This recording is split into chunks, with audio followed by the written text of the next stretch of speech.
Multa por dirigir embriagado. Só é possível aplicá-la utilizando o etilômetro ou tem outra forma?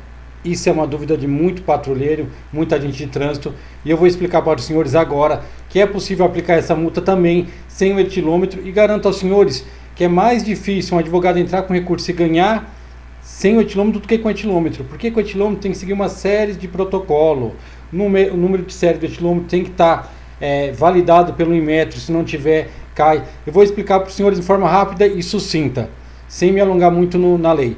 A resolução que fala sobre a fiscalização é a 432 de 2013 do CONTRAN. Já vamos jogar lá na tela, já vamos falar logo para não perder muito tempo com isso. Essa é a resolução do CONTRAN que fala sobre isso, que dispõe sobre os procedimentos a serem adotados na fiscalização de álcool ou outros itens. Eu não vou detalhar toda a lei, vou só o ponto que interessa. O artigo 2º fala que o procedimento operacional tem que ser rotineiro pelos órgãos de trânsito, ou seja, a fiscalização de lei seca ela tem que ser rotina, coisa que nós não vemos nos municípios aí. Muito município faz vista grossa, só é pego com o uso de álcool, muito esporádico quando comete algum acidente. O artigo 3º ele vai falar que tem 4 formas de analisar isso, de verificar. O primeiro é o exame de sangue. Quando você leva para a delegacia, a autoridade de trânsito solicita que seja feito o exame de sangue. A segunda é realizado por laboratórios especializados, indicados por órgãos de entidade competente de trânsito ou pela polícia judiciária. Muitos IML, a polícia também faz pelo IML. Você leva lá, o perito vai falar se é ou não. O terceiro é o teste do aparelho destinado à medição, que é o etilômetro. E o quarto é o que eu vim explicar para os senhores. É a verificação dos sinais que indicam a alteração da capacidade psicomotora do condutor. Esse teste não precisa de nada, somente a palavra dos senhores, patrulheiros e agentes de trânsito. E o parágrafo 3º ainda enfatiza isso daqui. Se o condutor apresentar sinais de alteração de capacidade psicomotora na forma do artigo 5º, que eu vou detalhar para os senhores, ou haja comprovação dessa situação por meio de teste de etilômetro e houver encaminhamento do condutor para a realização de exame de sangue ou clínico, não será necessário aguardar o resultado dos exames para fins de autuação administrativa. Ou seja, levou para a delegacia, vai fazer a coleta de sangue, só que os senhores já perceberam que tem esses sinais, preenche o auto de infração de trânsito e manda. Não é necessário esperar sair o resultado, até porque os senhores perdem o prazo. O auto de infração ele tem um prazo para ser aplicado. Se os senhores for esperar sair o resultado de sangue, o senhor perde esse prazo. O artigo 5º é o que vai falar da alteração desses sinais.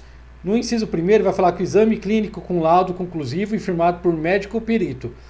No inciso 2º vai falar que a constatação é pelo agente da autoridade de trânsito do sinal de alteração de capacidade psicomotora. Ou seja, o órgão de trânsito colocou os senhores no mesmo patamar de médico e perito para avaliar se aquele condutor apresenta sinais de embriaguez ou não. Não vou me alongar muito, o que é crime sabe, o procedimento correto todo mundo sabe.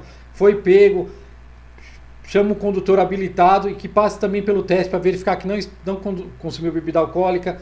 Se não tem um condutor, remove o veículo ao pátio, faz a remoção. A CNH fica retida. A autoridade de trânsito, o cara vai ter até 5 dias para pegar lá, senão a CNH vai para o Detran. Isso é para no dia seguinte, ainda sobre efeito do álcool, o cara dirigir. Então é uma prevenção. Que fala dos autos de infração. E eu já vou direto para a resolução 2, que é o que vai falar. Esse anexo da resolução 2, toda entidade de trânsito, órgão de trânsito, deveria ter um documento contendo todos esses atos aqui, que seria só assinalar e já estava pronta a complementar a auto de infração dos senhores. Então, quais são os sinais que a pessoa tem que ver? É a partir aqui, do inciso 6º. Sinais observados pelo agente. Quanto à aparência, verificar a aparência do condutor. Se ele está sonolência, olhos vermelhos, vômito, soluço, desordem nas vestes. Quanto à atitude, se o condutor apresentar agressividade, arrogância, exaltação, ironia, falante, dispersão. Quanto à orientação do condutor, uma breve entrevista, se ele sabe onde está, a data, a hora, quanto à memória, se ele sabe de onde está vindo, para onde está indo. E quanto à capacidade motor e verbal, se o condutor apresenta dificuldade de equilíbrio e fala alterada. Finalizou isso daí, já era. A auto de infração preenchido, feito, e não tem como o cara recorrer. E como que eu coloco isso no campo de observação? Eu falo com propriedade que já fiz 4 multas dessa, sem etilômetro, não deu nenhum problema. Eu coloco exatamente isso aqui no campo observação. Alteração de sinais psicomotor, odor etílico, veste desarrumada, olhos vermelhos, dificuldade de equilíbrio. eu pego pelo menos 4 itens daquele e coloco no auto de infração. Daí coloco sangue coletado ou coletado sangue e o número do BOPC. Encerrou o assunto. Assim que se faz uma multa de embriaguez ao volante sem o etilômetro, seguindo somente a resolução 432, sem inventar moda. Sou GCM Fernandes, estou aqui para dar dicas para patrulheiros e agentes de trânsito como preencher o auto de infração de trânsito de forma correta, para evitar que lá na frente esse auto de infração de trânsito seja anulado. Até mais.